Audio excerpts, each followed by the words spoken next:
Hey everybody, first of all, I want to say thank you to everyone who posted questions for this first Q&A video. Hopefully, if there's a lot of interest, I can continue to do more. So if you have more questions you want to ask, maybe something pops up over the course of this video or you have something in mind, post it in the comments here, and if I get enough response, I'll do another one like this. So remember to like and subscribe, that way you'll get notified when I post more content like this, and here we go.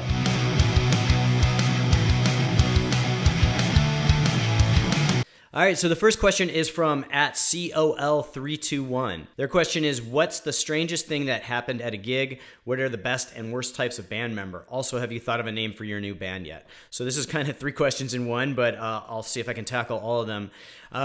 There's been a lot of strange gigs that I've played over the years. So one of the ones that sticks out in my mind is my band was hired to play at this like super rich lady's house in LA. It was up in a very exclusive neighborhood. Just to give you an idea of like the kind of neighborhood it was, she was complaining that her neighbor, Jack Nicholson, was having issues with the noise that was coming out of her house. So anyways, we were hired to play her, I think like son's 16th birthday, something like that. And we were under the impression that it was kind of like a birthday party type situation. But when we got there, there were like a little more than a handful of people there. I think there was like some guy from MTV or had some show on MTV or something. And it was a really weird setup. And they had us playing in the garage with like this like little crappy PA and like bright fluorescent lights. And everyone was just kind of hanging out watching. And when I say everyone, it was like 5 or 6 people. So it was a really weird, probably one of the most awkward gigs we played. Another weird gig we played was for our friend's art show opening in LA, and we kind of played in the parking lot, and there were like a bunch of like hipster art type people hanging out, kind of just looking at us confused, like what's this hardcore punk band doing here? And the list just kind of goes on and on. Another weird thing that happened was we played this show kind of out in the middle of nowhere in California, and before we played, the promoter presented us with this cake that looked like a birthday cake, and it said Smut Peddlers on it and like really kind of effeminate decorating. It was none of our birthdays. It was just, he just wanted to give us a cake, I guess. So I think that kind of covers the strangest thing that's happened. What are the best and worst types of band member? I think the best types of band members are not necessarily the most talented, especially for like a punk band, but are people who will show up and get along with you well. I think, people can learn to play instruments, but like if you don't have that kind of like relationship with people and they're flaky, it's going to just completely destroy the vibe of the band and the band in general. And we have not come up with a name yet, although I think we are very close, and I will announce that as soon as we do. All right, so the next question @Silversmith333 asked, how did you join Peddlers when you were younger? So this was kind of random. When I moved to California in 2003, I just wanted to start a band. So I think it was like Craigslist or something. I listed, wanted to start band, looking for, bass player, drummer, etc. And I listed like kind of the bands I was into, and one of the bands I listed to was Smut Peddlers. And at the time, they were looking for a new guitar player. And they'd kind of been around for 6 or 7, maybe 8 years at that point. And so I got an email out of the blue from Gish, the bass player of Smut Peddlers. And it basically just said "so" with a question mark. And then it said like Gish and then Smut Peddlers, then like something like XOXOXO or something. So I was kind of confused. Like, does this mean like they want me to try out? So I responded to this kind of vague email and tried out for the band and ended up joining. All right, so the next one is from Jake via email. I'm not going to list the email address for privacy reasons. Why do you do so many Nirvana lessons? Wasn't Kurt Cobain a bad guitar player? Okay. Well, I personally like Nirvana, so that's probably why I do a lot of Nirvana lessons. The Kurt Cobain bad, good guitar player debate has gone on probably since 1991. Nirvana kind of rubbed a lot of people the wrong way when they displaced all the metal and kind of butt rock that was very popular at the time. These guys who had spent years honing their guitar technical craft, and then Kurt Cobain comes out and seems like one of the sloppiest guitar players ever, and I think that rubbed people the wrong way. I personally do not think that Kurt Cobain was a bad guitar player, just like I don't think Johnny Ramone was a bad guitar player. Johnny Ramone played perfectly for what the Ramones needed, and, kind of similar to the way Nirvana did in the 90s. In the late 70s, they just kind of knocked all those progressive rock bloated acts that were like super technically proficient out of the water. Kurt Cobain did the same thing in the 90s. And, I think if you think about Nirvana's music, like I can't think of any way he could have played guitar in a different or better way to make those songs what they were. His guitar playing was exactly what they needed. So to answer your question, I don't think Kurt Cobain was a bad guitar player. I think Kurt Cobain was the perfect guitar player for what his band needed. Next question is at the Ninja Bread Guy. How did you get into punk? First punk album. So this kind of piggybacks on the Nirvana. I was like 11 or 12 when Nevermind came out. And so like punk was like all the rage at that time. And I had a friend whose older brother was in a punk band in Cleveland. And so I was kind of interested in punk rock.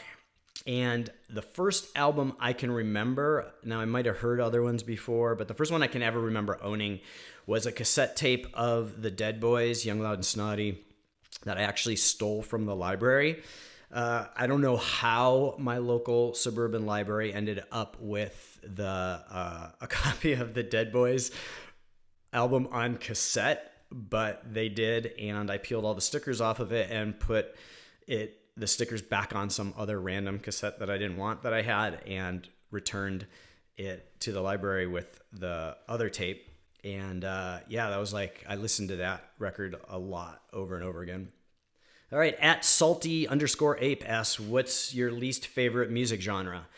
I guess being a cranky Gen Xer, I dislike most new music. And when I say new music, it's a lot of stuff that's come out since, 2003, 2004, somewhere around there. But that doesn't mean I dislike all new music. There's a lot of new bands that I am like really into and I like, and I'm not the type of person who thinks that all new music is bad. But to answer your question, my least favorite music genre is probably, like mainstream pop music. I know that's a broad category, but like kind of like starting with like, I guess like New Kids on the Block in the 80s and going up to whatever is playing on the radio when my kids put the radio on when we're in the car these days. Just feels very like slick, like manufactured. It doesn't really emotionally get me. And I can find like some redeeming qualities of pretty much any type of music, like everything from like country to reggae. I can find something that like grabs me or appreciate some type of music. Pop, like it's a rare pop song that like I even want to sit through, and sometimes it really aggravates me. All right, at Jamie F. Jam asks, what is your all-time favorite band or album? I can't answer that question. That's like way too hard, and it changes constantly.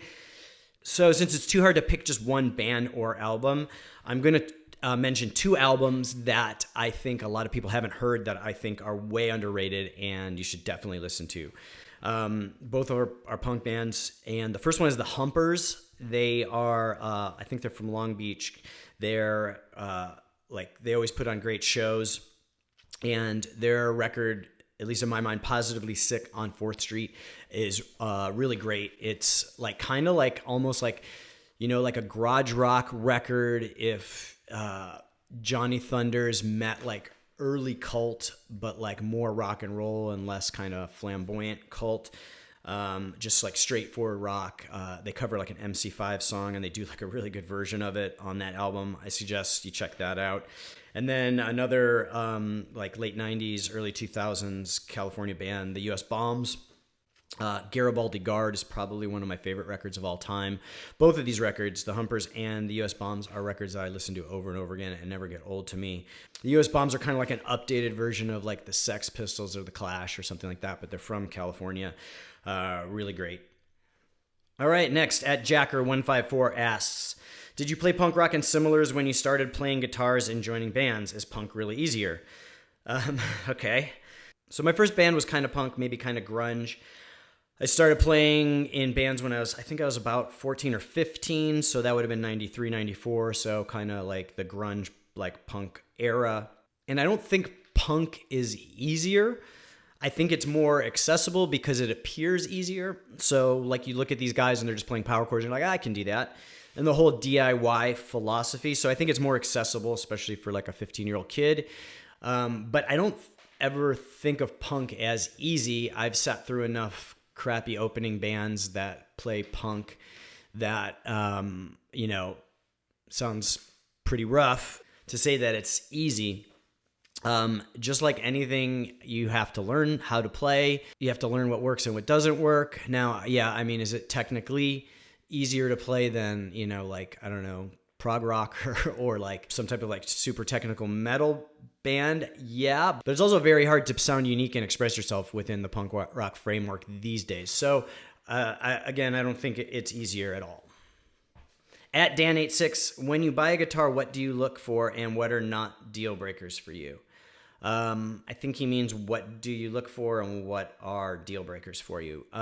So first of all, deal breakers for me, it has to look good or at least look decent. And in my mind, I like the classic guitar like shapes. So like Gibsons and Fenders are kind of my favorite shapes.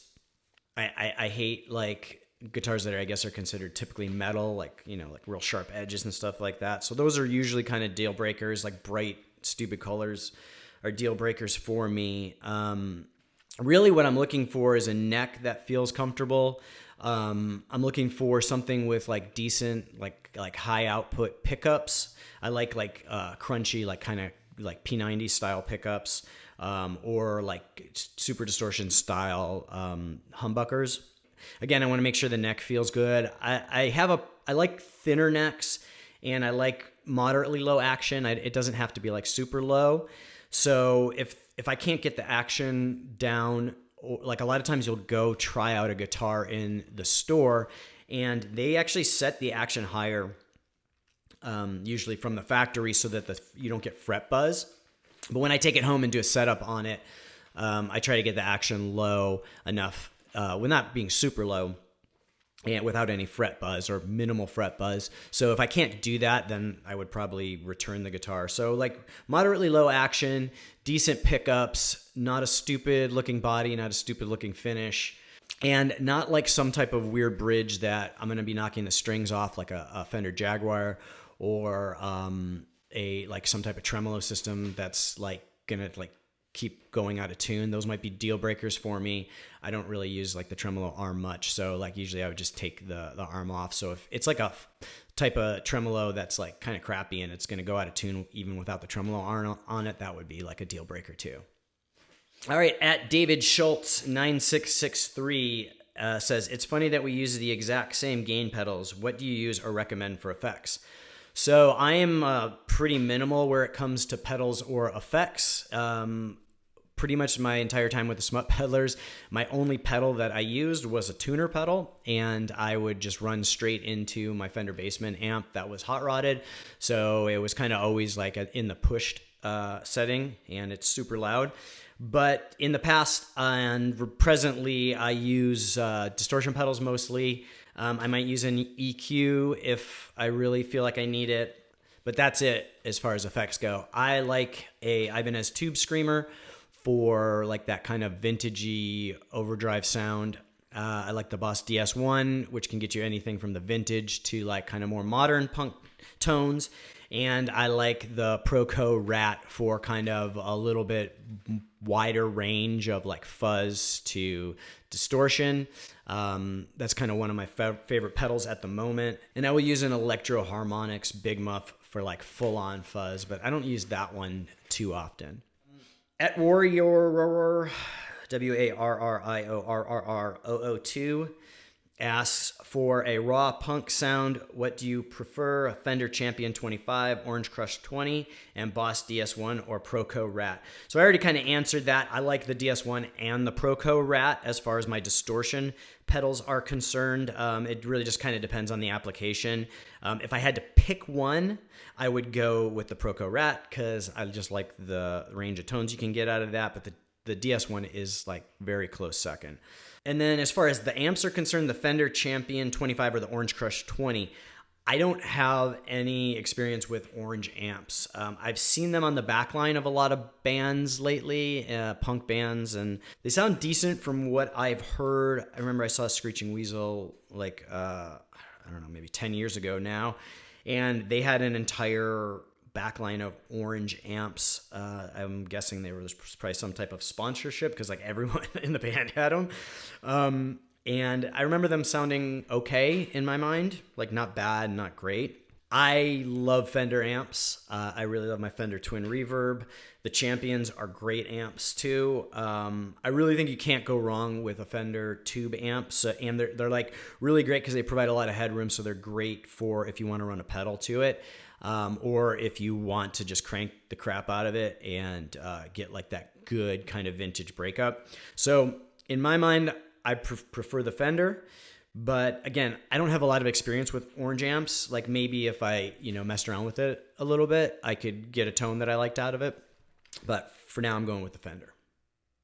Okay, so for my last question, I'm actually responding to someone who posted the response on Nostr. If you're not familiar with Nostr is, it's kind of like Twitter, but it's built on the Bitcoin blockchain and it's completely decentralized. So that means that no one can censor you. It's completely uncensored.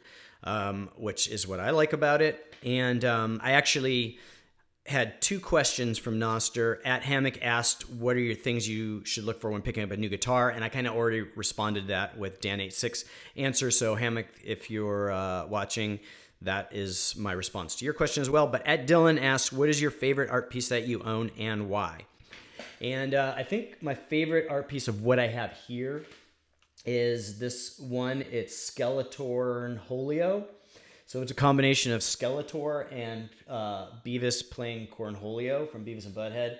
My friend who I've known since high school, Mike Neeson, actually made this. He's got a bunch of art. I think if you just look up like Mike Neeson art, I think his like website's like called like Neesonian Institute or something. He's also on Instagram. So just look up Mike Neeson. His last name is Neeson.